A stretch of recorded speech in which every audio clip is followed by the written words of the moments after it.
Hello and welcome to another edition of the Alter Confusion Hangout. I am your host, Charlie, and I am happy to say that I am joined this evening by the prolific commoner himself, Azilius.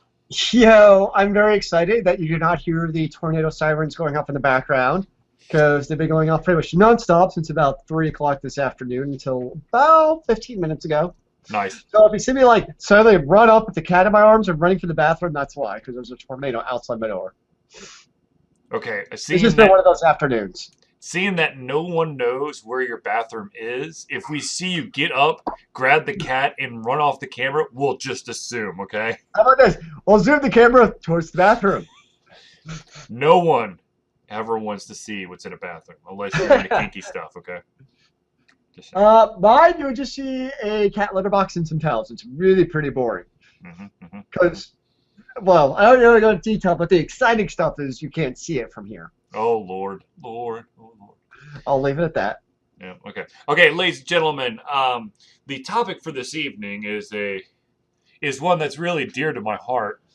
Wait, I come with a special announcement. Roger Goodell has taken the stage. Oh, dear Jesus. All right, well, since Roger Goodell has taken the stage and God only knows what the Texans are going to do, I'm just going to check into Foursquare real quick. Well, we still have a few minutes before they say anything, so I think we can continue on with the topic of the day. Yes, okay. The topic of the day is, of course, a topic that is close and dear to my heart simply because it's one thing that I will never do, and that is the beauty, the majestic, the screwed upness of early access to games.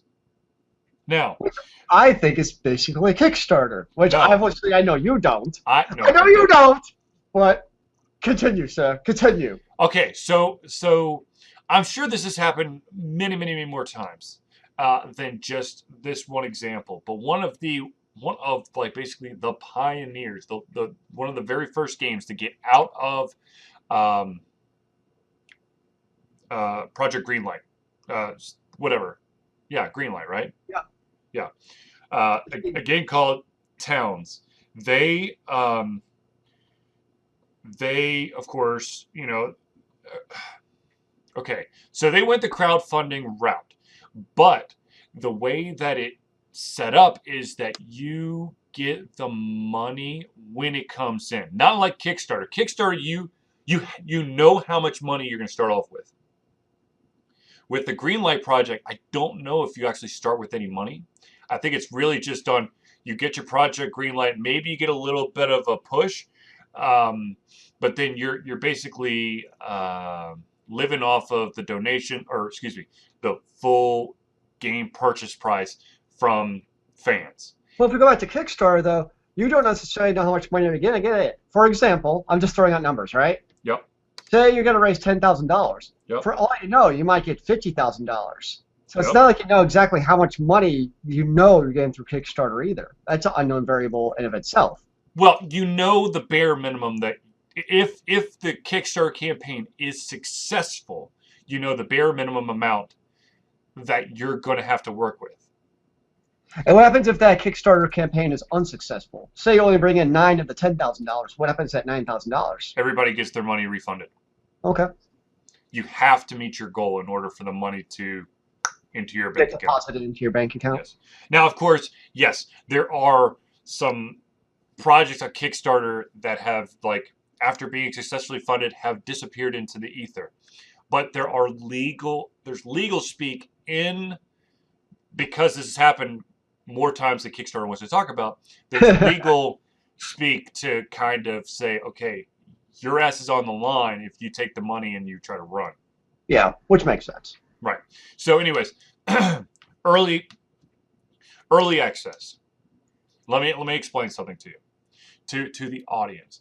Early access is this concept of being able to buy the game before the game is finished. So you get to actually see every little integral part, not every, but the majority of the integral parts being added and refined right in front of your eyes. Sounds like an awesome idea. Problem is that almost like 9.7 out of 10 times when a game goes early access, what that means is the developer needs more money in order to finish the product in the way they see fit. Now, one of the crazy examples, of course, is Double Fine Adventures, which was then turned into Broken Age. They set their goal for $400,000, and they got, I think it was like $3.8 million. Oh yeah, I remember that one. And guess what? They ran out of money because their eyes got too big for their budget, and then they started doing this early access stuff.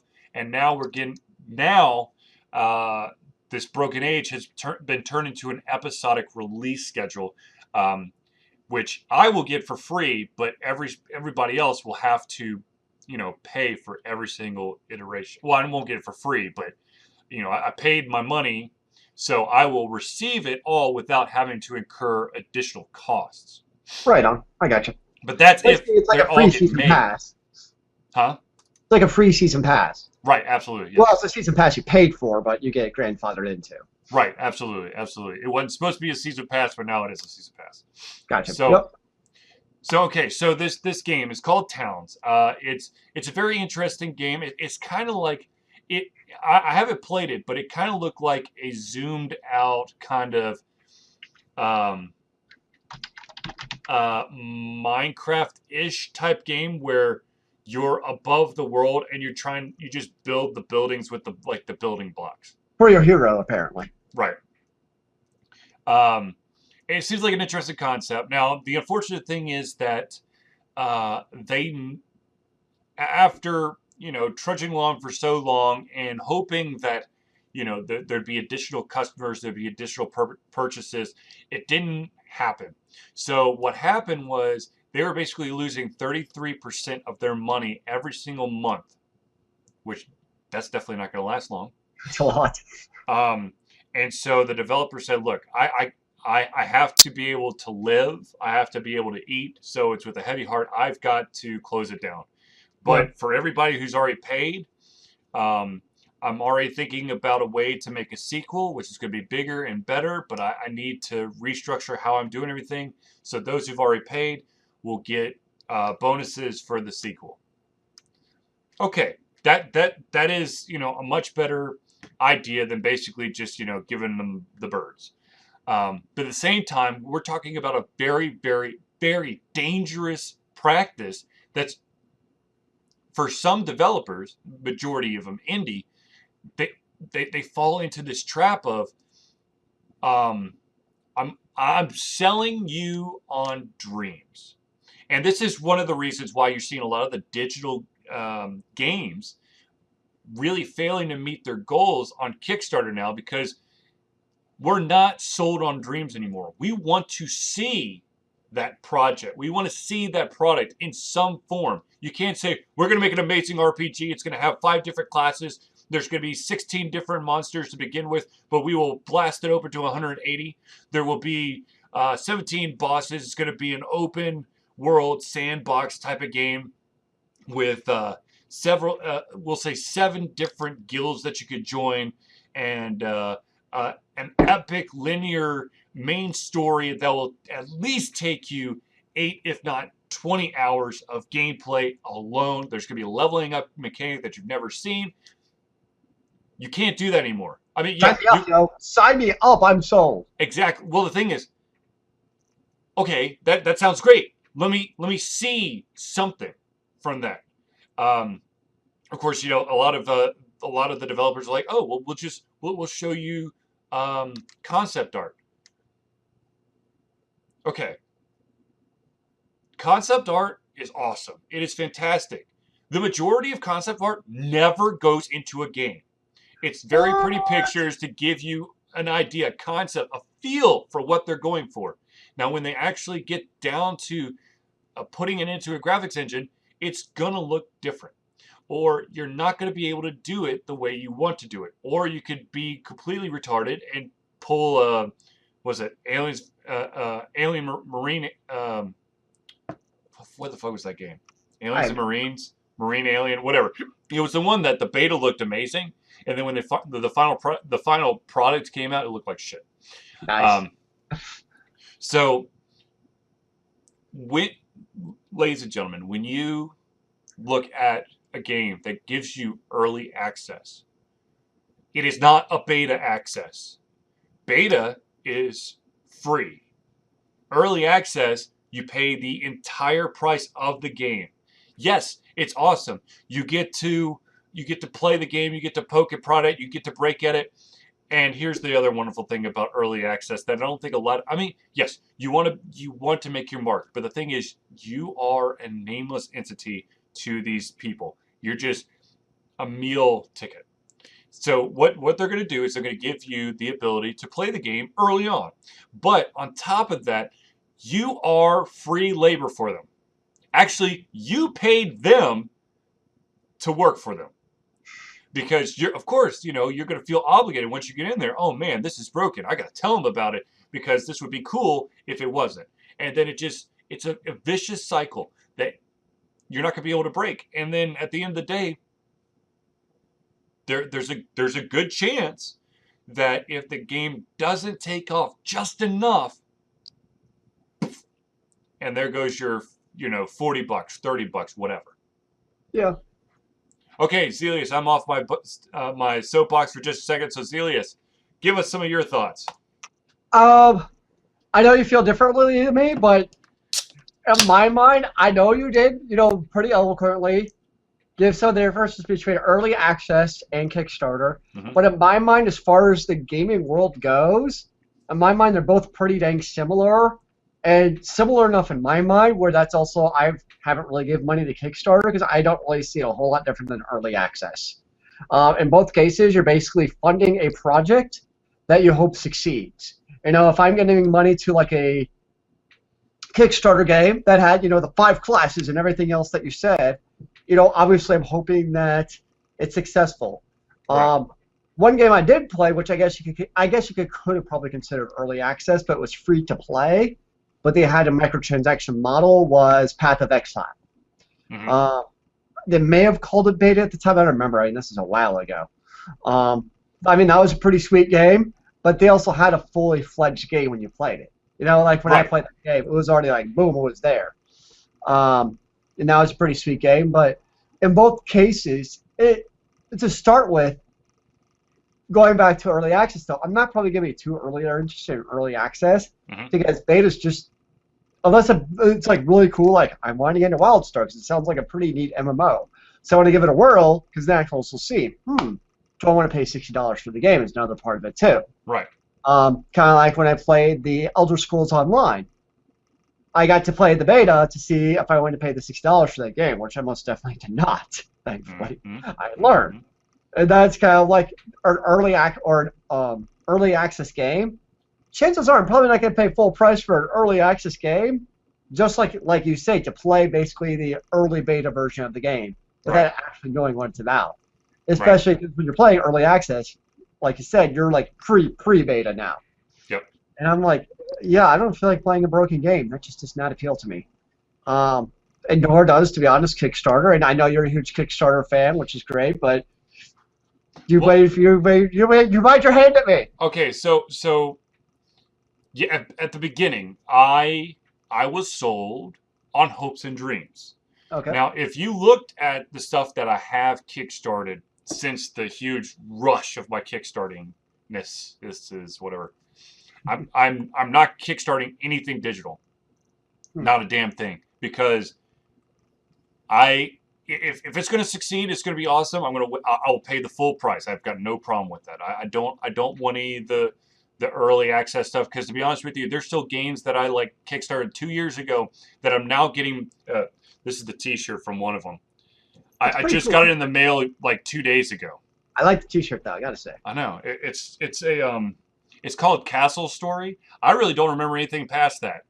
I got At least three. remember the name. I got 3 free T-shirts, or excuse me, 3 reward T-shirts for kickstarting Castle Story. Right on. But if you looked at what I've done is, I will kickstart something that is close to a finished product. I got like a wallet, and they had proof of concept right there. that you can. I mean, I couldn't touch it or feel it, but for $20, I'm like, hell yeah, let me, I could always use a kind of cool wallet, whatever. Boom, done. Books. I've kickstarted quite a few books, be it pencil to paper RPG books. That's actually another pencil to paper RPG, but they call that beer and pretzel RPG. Nice. Um, or like um fuck what do you call it? When you put a bunch of like compilations. When there's like comics, web comics that they test the field to see, hey, would anybody want to have like a collector's edition that has all the comics put together? No, I do agree. I think from a Kickstarter perspective, I do see a bit of a difference between a physical good and a digital good. Right. And in my mind, at least, this may not be totally accurate, Mm-hmm. but it seems like in my mind, when it comes to physical goods, like say the wallet, right? Mm-hmm. Most of the time, I'm gonna think that people like the guy who's making the wallet, he probably has some actual professional experience in this field. So Right. like you can kind of tell from the workmanship and how they say it, like they actually kind of know what they're doing. Right. And kind of going back to the video games, it seems like a lot of those, be it early access or Kickstarter ever video games, it almost seems like a lot of them are like huge video game fanatics who, maybe they do have a CS degree or something. Mm-hmm. But I don't think it's always quite realized just how much work making a video game is. Absolutely. And I think that's very overwhelming. It seems like, this is a great idea. This is awesome. And, creating that proof of concept, it's not the hardest thing in the world, but to really then flesh out and make it hard, that's where it's like billions of hours to go into that game. And it seems like it can quickly become much more overwhelming. And I don't think it's through any malicious intent on their part. Right. It's just all of a sudden it's like, holy crap, this is a lot more work than I realized. I totally agree. And to be honest with you, I think that when it comes to the digital product, it doesn't matter your level of skill. I mean, you could be in a group of stud developers, and the thing is, it comes down to, well, one, familiarity with the material. If you are you're on a team with it's an amazing team. You've made turn-based strategies all your life, and they've been rocking and rolling, but you want to try something new and exciting, and so you do a point-click adventure. That may not translate at all. That's part of the problem. And the other problem is that with the digital product, when you do shoot way higher than your goal, it's really hard to keep the scope of how much money certain things are going to cost. When you have a physical product like one of these RPG books, once it got so high, they were just going to do a reprint of an earlier version or an expansion of this that's already put together. But since so many people want it, they'll add it as a bonus. Well, it's very easy to predict. I mean, if it's a 100-page book, you can very easily go to a publisher and be like, okay, what does it cost to run 1,000 books, 1,000 prints of this? Right. Yeah, it's going to cost you $10,000. Right. It's very easy to get a finite number for, say, even a Kickstarter project. We know if we get this much, this is how much materials and labor is going to cost. Mm-hmm. Mm-hmm. It's much different with that versus digital good. I totally agree. Oh, the other thing is that you could take a lot of the manufacturing right out of your hands. I mean, like you said, you go to you go to a printer and go, I need 1,000 of these books. What's the price going to be? Would it be cheaper if I did like 2,000? Where it comes to a digital product, it's all in house except for if you want to do like posters or T-shirts or a nice little piece of box art or something. The actual game, there's not. I mean, yeah, you could probably bring in some poor defenseless interns to you'll gain experience for free. I call it senior CS project. Yeah, exactly. There's not a lot of, if you cut corners on a digital product, your ass is grass. If you cut it's much easier to, I don't want to say cut corners, but maybe find a cheaper a cheaper route that maybe doesn't have the best quality. I think it comes down to predicting costs is what's made much easier. Absolutely, It just absolutely. is. It's just you can predict like your leather wallet. You know how much leather you need. Hmm. You know what the riffets are going to cost. Yep, I'm guessing he's probably made a few before, yep. so so how much time it's going to take approximately. It's just there's much more formula predicting for a physical good. Hmm. Um, yeah, and a lot of those Kickstarters I've seen, the proof of concept. A lot of times it's an actual physical proof of concept Right, versus a drawing of a wallet. right. So you can see, okay, hey, this has been made before. Pretty sweet. Okay, I do want to clear up one thing for anybody who's out there who might be an independent developer who's thinking of Project Greenlight or for um, Kickstarter or Indiegogo or uh, Square Collective. I'm not telling you that you shouldn't not try to go through these channels to create a game.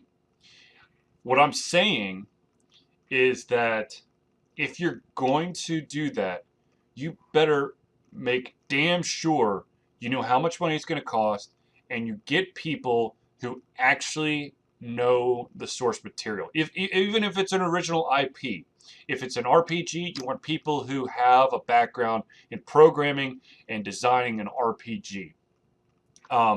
If you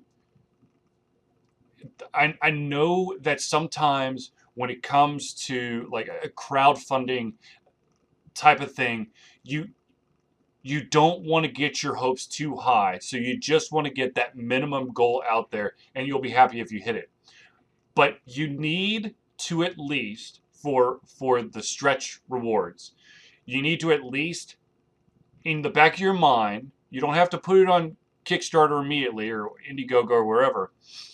In the back of your mind, you need to at least mark out what you could do if you had double your goal.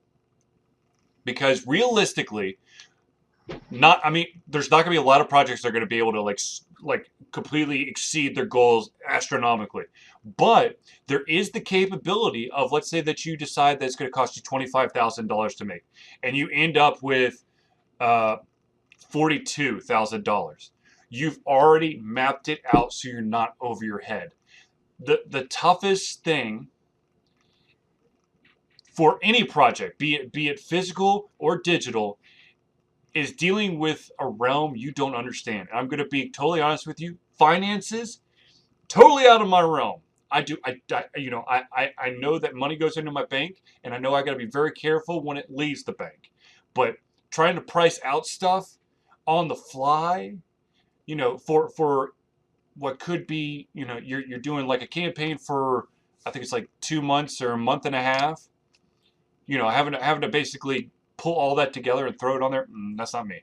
So I personally probably will not kickstart a digital product going forward. But if you are an independent developer out there who's watching this video and you have a Kickstarter project or Indiegogo or whatever, please make us aware of it. I want to put it up on the website so readers can learn about it, they can see it, and they can make their own decisions.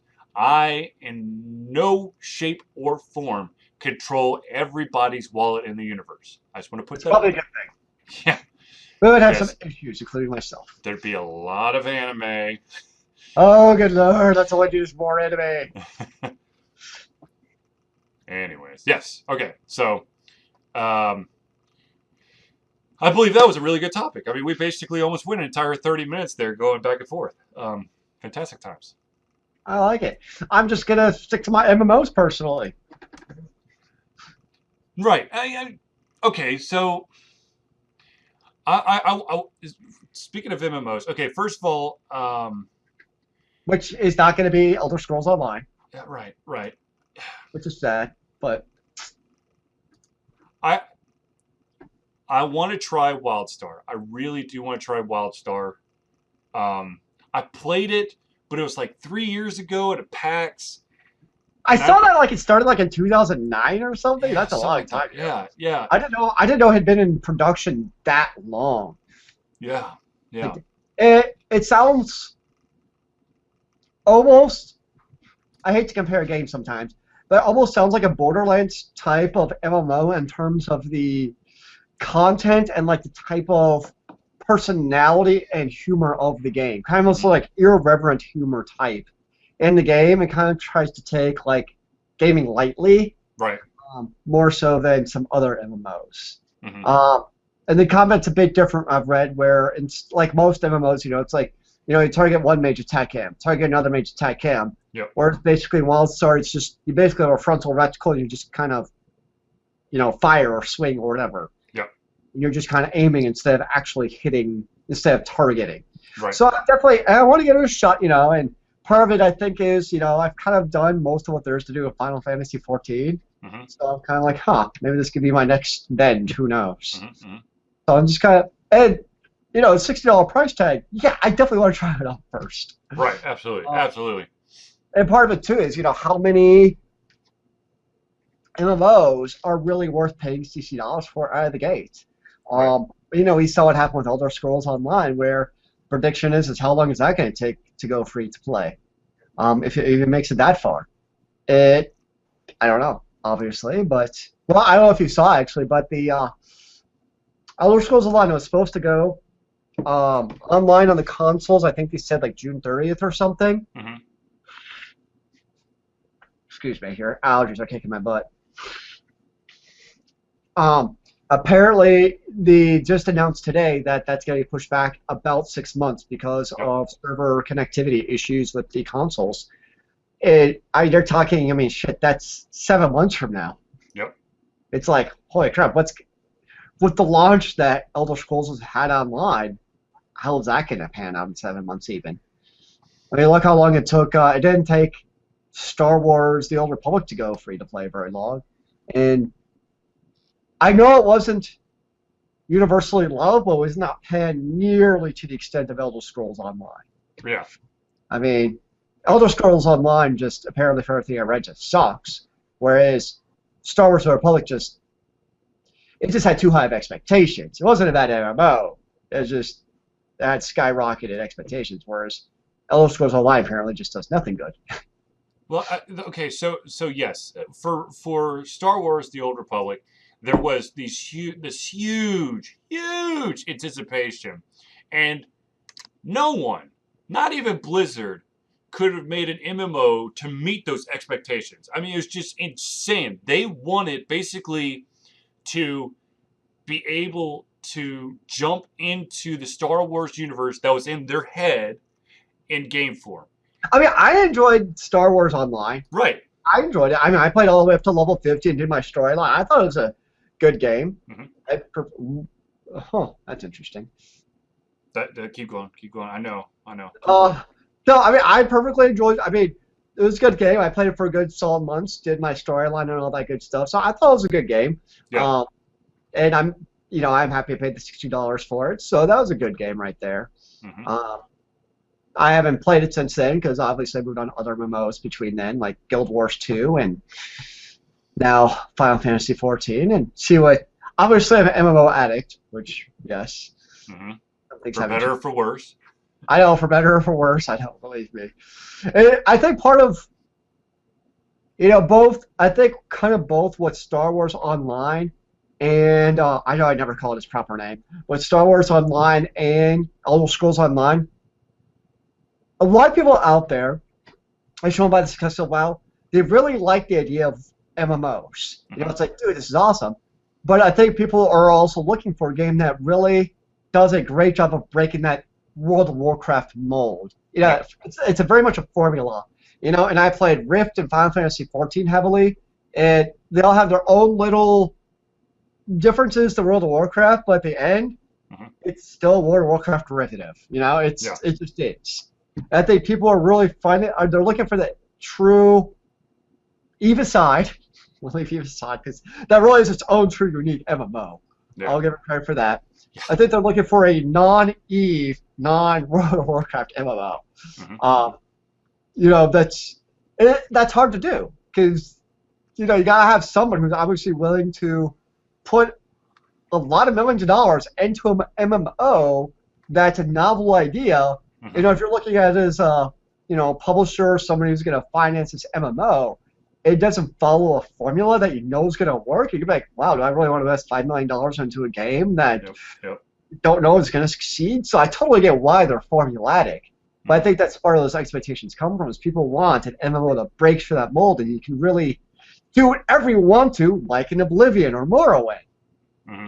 But that's very hard to do, obviously, in an MMO. Yeah. Yeah. Because So, the problem is that real players don't play as nice as NPCs. well, real people are dicks. I mean, they are. That's just, and the problem is, I mean, really, I think 95% of online players, I mean, they're perfectly rational, reasonable people. But Yeah. it doesn't take very much for those couple of griefers if you really have that control over the game to make everybody's life a living hell. Absolutely. And that's that balance that has yet to be found, really. Yeah. I do. Since we're going against, since we just brought up the asshats of the MMO community, I just I want to give a shout out to all those individuals. Actually, I want to give some advice to all those individuals out there. I understand that not every single MMO meets your expectations, but for the love of God, if you think the game sucks, just log off. You don't have to use the chat window. Man, this game sucks. I should be playing World of Warcraft. Just play World of Warcraft. Done. Done. That's it. Don't you? I'm glad that you shared your opinion, but you could share it on a forum where whoever wants to reads it. But during the game, people are there to enjoy it and to experience it, not to hear your opinions on what you should be using your time for. Okay, I'm done. And yet, those are the exact type of chat comments that are going to elicit a massive response. I know. I think that's part of the reason it happens is, like, man, this game compared to World of Warcraft, all of a sudden 40 people you never heard of are going to start chiming in and giving their opinion of the game. Yep. Yeah. Yeah. All right, ladies and gentlemen, we have surpassed the 30-minute mark, so we're going to stop the recording of this episode. But have no fear. Those people who may have missed the opening or perhaps watching the live video right now, we will continue. I just have to Whoa! quickly click this. So what I will say is thank you for tuning in to the Ultra Confusion Hangout. For myself, Charlie, and Zelius, it has once again been one hell of a pleasure, and we can't wait to see you next week. Remember, kids, keep on gaming in the free world. Amen to that, brother.